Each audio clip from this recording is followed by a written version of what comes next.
আজকের দিনটি একটি ঐতিহাসিক দিন।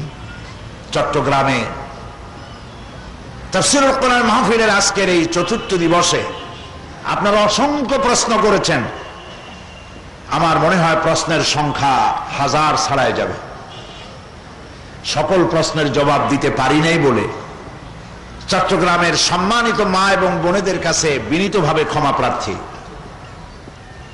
যারা প্রশ্ন করেছেন, প্রশ্ন লেখার জন্য আন্তরিকভাবে ধন্যবাদ জানাচ্ছি। অতি সংক্ষেপে আমি কিছু কথা আলোচনা করব, কারণ লম্বা সময় বলতে গেলে আপনারাই তো বাড়ি না ফিরতে পারলে রান্নাবান্নাও করতে পারবেন না, আর বিকেলের মাহফিলে পুরুষরা আসতে পারবে না। বাড়িতে আপনাদের সকলের মেহমান আছে। চট্টগ্রামে তাফসীর মাহফিল যখন চলে, আমি সেদিন বলেছি চট্টগ্রামের এটা হচ্ছে তৃতীয় ঈদ।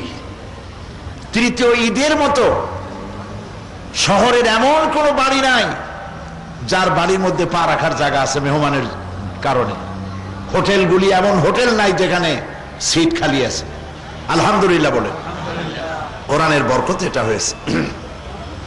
মা বোনেরা, খুব সংক্ষেপে যে কথাগুলি বলতে চাই সেটা হলো কোরআনের মূল মেসেজটা আমি আপনাদের শোনাতে চাই।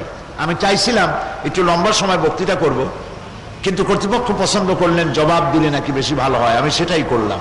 আল্লাহ যদি আমারে বাঁচায় তাহলে আগামী বছর একটু লম্বা সময় হাতে নিতে চেষ্টা করব, যাতে করে একটু বেশি বক্তব্য শোনানো যায় ইনশাআল্লাহ।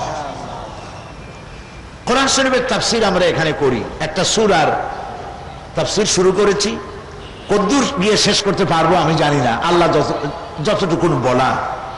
আজকে আমি কোরআনের সারমর্ম আপনাদের বলবো।